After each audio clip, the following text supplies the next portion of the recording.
जय हिंद बच्चों मैं अजय कुमार वाराणसी उत्तर प्रदेश से आपके अपने चैनल नौ शिक्षण पे स्वागत करता हूँ। बच्चों श्रेष्ठा परीक्षा की तैयारी मैं करवा रहा हूँ और इस समय काफ़ी वीडियोस ऑलरेडी बच्चों डले हुए हैं। आपसे रिक्वेस्ट है प्लेलिस्ट में जाकर ज़रूर देखिए। मैंने 2022 2023 के पेपर सॉल्व करके डाले हुए हैं, ठीक है, चाहे वो क्लास 9th का हो 11th का हो। बस आपको प्लेलिस्ट में दे जाना है। अलग से मैंने सॉल्व पेपर के अलग बना दिए और जो टॉपिक्स चैप्टर्स पढ़ाए हुए हैं उसका मैंने अलग पढ़ाया हुआ है। तो बच्चों आपकी केवल वीडियो के जरिए भी तैयारी आसानी से हो सकती है, ठीक है। और पिछली बार बच्चों 3000 सीट्स है ऑल ओवर इंडिया, आपको पता है। तो 3000 सीट्स में से 1000 बच्चे जो हैं मेरे व्हाट्सएप ग्रुप से ही सेलेक्ट हुए थे। तो डिस्क्रिप्शन में आपको उसका लिंक मिल जाएगा व्हाट्सएप ग्रुप का, ठीक है। तो किसी एक ग्रुप में आप ज्वाइन कीजिएगा। ऑलरेडी चौथा ग्रुप मैंने बना दिया है, तो हर एक ग्रुप में एक 1025 बच्चे जुड़ चुके हैं बच्चों, ठीक है। तो आप भी फ्री तैयारी करने के लिए जुड़ सकते हैं। जैसा मैं बताता हूं कि मैं गवर्नमेंट टीचर हूं और समाज के कल्याण के लिए, समाज के लिए मैं कार्य कर रहा हूं, ताकि जो अपने गांव के बच्चे हैं, जो इसके लिए जो बच्चे हैं जो कि तैयारी कर सकते हैं, इतने बेहतरीन जो सीबीएसई के आवासीय विद्यालयों में फ्री पढ़ना चाहते हैं, वो यहाँ जाकर फ्री पढ़ सकें, ठीक है। और सरकार की योजनाओं का आपका लाभ मिल सके। तो पहला देखिए जो चैप्टर अब आज मैं आपको बताने जा रहा हूँ, ऐसे टॉपिक्स मैंने काफ़ी पढ़ाए हुए हैं, लेकिन जो पैटर्न आपने बच्चों देख लेंगे आप, तो पैटर्न चित्र आधारित प्रश्न और समझ वाले प्रश्न ज़्यादा आते हैं रटने के बजाय, ठीक है। तो थोड़ा सा पैटर्न इसमें बदला रहता है और क्वेश्चंस की जो ट्रिक है वो भी बदली रहती है। तो आइए पहला क्वेश्चन हम लोग सॉल्व करते हैं। नेत्र का वह भाग जो इसमें प्रवेश करने वाले प्रकाश को नियंत्रित करता है उसे कहते हैं, ठीक है। तो हमारा नेत्र रहता है, आपको पता ही, अब फिगर पे नहीं जाऊंगा। तो उसके प्रकाश को, जो हमारा जो प्रकाश है इंटर कर रहा है आई के अंदर, ठीक है। तो आप देखते होंगे कि जब धूप में आप रहते हैं तो आप आँखों को हल्का सा बंद कर लेते हैं, ठीक है। और जब आप अंधेरे में आते हैं, धूप से अगर अंधेरे में आते हैं तो बड़ी बड़ी आँख करते हैं भाई दिखे, क्योंकि उस समय कम दिखता है हमें, ठीक है। तो इस चीज़ को, जो प्रकाश को, जो लाइट को अंदर जाने का कंट्रोल जो करता है, वो बच्चों आइरिस करता है, यानी कि परितारिका करता है, ठीक है। तो ये इसका बच्चों राइट आंसर है। तो जो मैंने चीज़ें समझाई उसको भी आप ध्यान में रखिएगा, ठीक है। इसके बाद आइए नेक्स्ट क्वेश्चन देखें। क्वेश्चन 2 है बच्चों, हम किसी अदीप्त वस्तु को देख सकते हैं जब प्रकाश, ठीक है। तो अदीप्त वस्तु को कब देख सकते हैं? तो क्या उससे उत्सर्जित होकर आँखों तक पहुँचता है, उससे हमारी आँखों की ओर परिवर्तित होता है, उससे पूर्णतः आर पार गमन कर सकता है, उसके द्वारा पूर्णतः अवशोषित हो जाता है। तो इसका बच्चों जो सही आंसर है वो है ऑप्शन नंबर बी, उससे हमारी आँखों की ओर परावर्तित होता है। तो क्वेश्चन नंबर 2 का ऑप्शन नंबर बी बच्चों सही है। अब देखिए चित्र आधारित है, इसको आप ध्यान से देखिएगा। चित्र में दर्शाए अनुसार प्रकाश पृष्ठ, तो ये सरफेस है, ठीक है, S1 S2 S3 पर गिर रहा है। तो ये देखिए S1 का एकदम प्लेन दिख रहा है, कोई भी उबड़ खाबड़ नहीं है। दूसरे चित्र को भाई देखें, ये देखिए अप डाउन है सरफेस, और इसमें देखिए डायरेक्ट है, ठीक है। इस तरह का चित्र बना हुआ है, ठीक है। तो इसको हम समझ लें पहले, फिर पूछ रहा है जिस पृष्ठ या जिन पृष्ठों पर आपतन कोण परावर्तन कोण के बराबर होगा वे हैं, ठीक है। तो वो हमें बताना है कि किस पृष्ठ पे ऐसा होगा। तो बच्चों आपको बताना चाहूँगा, चाहे जो पृष्ठ हो सभी पे बच्चों बराबर होगा, ठीक है। तो इसका ऑप्शन नंबर आपका जो डी जो है वो सही है। तो इस तरह से आप समझ के प्रश्नों को चलेंगे, ठीक है। अब क्वेश्चन 4 है आपके सामने। मेज पर रखे गत्ते के एक टुकड़े पर एक छोटा सा दर्पण एम जड़ा हुआ है। तो भाई मैं थोड़ा सा ऊपर कर लूँ ताकि आप देख सकें। गत्ता एक बल्ब के प्रकाश से प्रकाशित है, ठीक है। ये एक हमारी देखिए आँख है, बल्ब के सापेक्ष आँख की स्थिति ABCD द्वारा दर्शाई गई है। तो 4 स्थितियाँ हैं, ठीक है।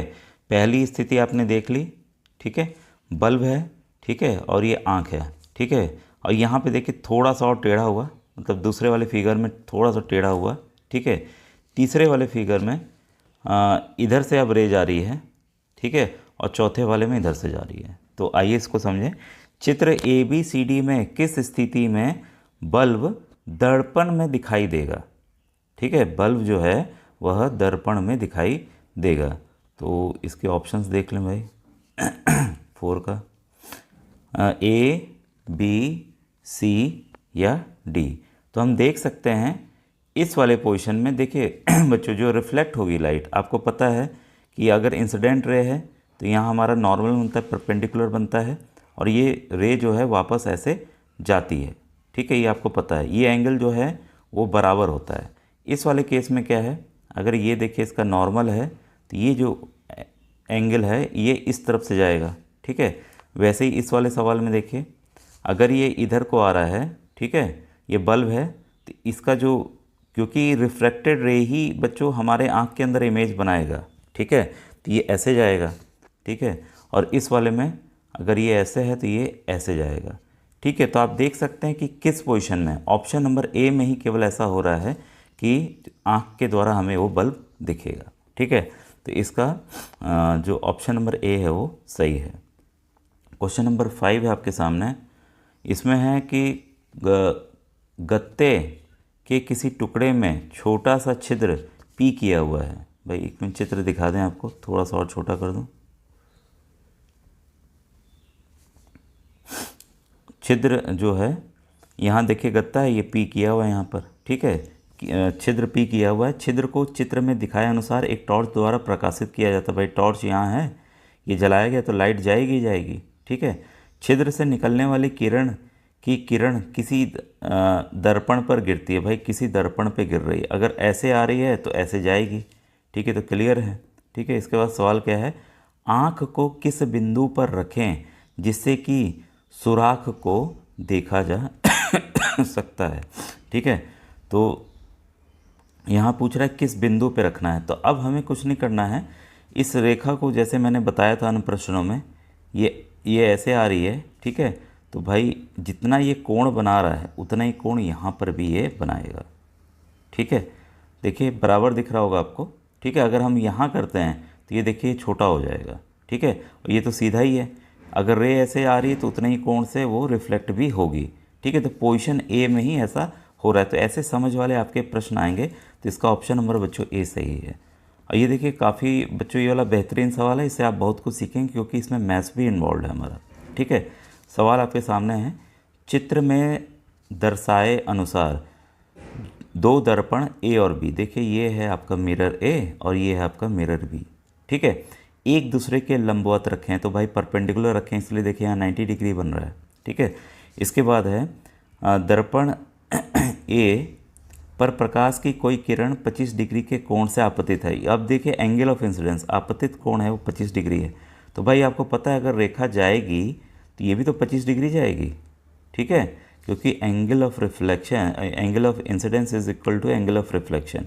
आपतित कोण और परावर्तन कोण जो है वो बराबर होते हैं, आपको पता है। ठीक है, फिर क्या पूछ रहा है, जो परावर्तन के पश्चात, भाई परावर्तन के पश्चात दर्पण बी पर आपतित होती है। भाई दर्पण बी पे जाएगी तो उसके लिए इंसिडेंट रे हो गया, फिर यहाँ से भी वो करेगा, रिफ्लेक्ट करेगा, तो इसका भी नॉर्मल हम बना दे भाई 90 डिग्री वाला। ठीक है, पूछ रहा है इस किरण का परावर्तन कोण क्या होगा। ठीक है, तो ये हमें कोण पूछ रहा है, ये कोण कितना होगा, या कोई भी एक कोण हम निकाल दें वो कितना होगा, क्योंकि ये आई है ये आर है। ठीक है, तो इसमें देखिए बच्चों ज्योमेट्री इन्वॉल्व हो रही है, तो थोड़ा सा मैं इसको बड़ा कर दे रहा हूँ ताकि आप इसको समझ के कर लें आसानी से।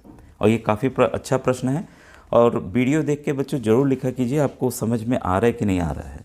ठीक है, ये देखिए अब यहाँ से हम इसका परावर्तन कोण बनाएंगे, एंगल ऑफ इंसिडेंस।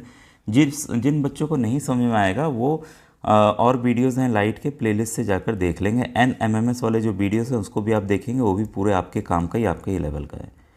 तो ये बच्चों जो है 25 डिग्री बनाया। ठीक है, अब यहाँ से अगर हम इसका लंबवत लेते हैं, ठीक है, अगर हम इसका नॉर्मल लेते हैं मान लीजिए ये, ठीक है, तो यहाँ पर ये भी देखिए नॉर्मल आ रहा है, यहाँ कितना बना 90 डिग्री बना। ठीक है, अब हमें पहले ये पता करना है। अब ये देखिए ट्रायंगल बन गया ABC, हमने नामकरण कर दिया ABC। आपको पता है कि जो तीनों कोण होते हैं त्रिभुज के, वो उनका योग होता है 180 डिग्री, तो इसको हमने x मान लिया। ठीक है, x + 90 + 25 बराबर 180 डिग्री। अब इसको जोड़ लीजिए, कितना हो गया ये आपका 115। ठीक है, तो x + 115 बराबर 180। x को अकेला करेंगे तो हमारा जो मान है वो निकल जाएगा, तो इधर जाएगा तो क्या होगा, घटा देंगे हम। ठीक है, तो इसको हम घटा दें, ये 5 गया और 7 × 1 = 65, तो देखिए ये जो आ गया कि आपका जो इंसिडेंस है, एंगल ऑफ इंसिडेंस 65 डिग्री है, तो जाने वाला कितना होगा, वो भी 65 होगा। तो देखिए इस तरह से आपका आंसर आ गया है। तो इसका जो ऑप्शन नंबर सी है बच्चों वो सही है। ठीक है, ये सब भी देखिए काफ़ी इंपॉर्टेंट क्वेश्चन है। क्वेश्चन नंबर 7, इसमें मानव नेत्र की तंत्रिका, कोशिकाओं, शलाकाओं तथा शंकुओं के विषय में निम्नलिखित में से कौन सा कथन सही है। तो इंग्लिश में बता दूं इसको, which of the following statement is correct regarding rods and cones in the human eye. ठीक है, तो ये ऑप्शंस आपके सामने हैं बच्चों। ठीक है, तो इसका जो सही आंसर है वो है cones are sensitive to bright light, यानी कि शंकु जो है तीव्र प्रकाश के लिए सुग्राही होते हैं। तो ऑप्शन नंबर बी बच्चों इसका सही है। ठीक है, अब ये देखिए चित्र आधारित प्रश्न हैं, ऐसे सवाल आए हैं और आएंगे बच्चों। ठीक है, आप पेपर देख सकते हैं आए हुए हैं इससे रिलेटेड। मानव चित्र का अध्ययन कीजिए, चित्र में कॉर्निया को नामांकित किया गया है। तो देखिए ए बी सी डी सब चीज़ें आ गई हमारे सामने में। तो नामांकित किया गया है बच्चों, जो कॉर्निया है वो एकदम बाहर वाला पार्ट है। ठीक है, तो इसको कौन रिप्रेजेंट कर रहा है, सी रिप्रेजेंट कर रहा है। तो ऑप्शन देखें इसमें, इसका ऑप्शन नंबर सी जो बच्चों है वो सही है। ये बच्चों जो बुक है वो राघव प्रकाशन की बुक है जिससे मैं आपको पढ़ा रहा हूँ।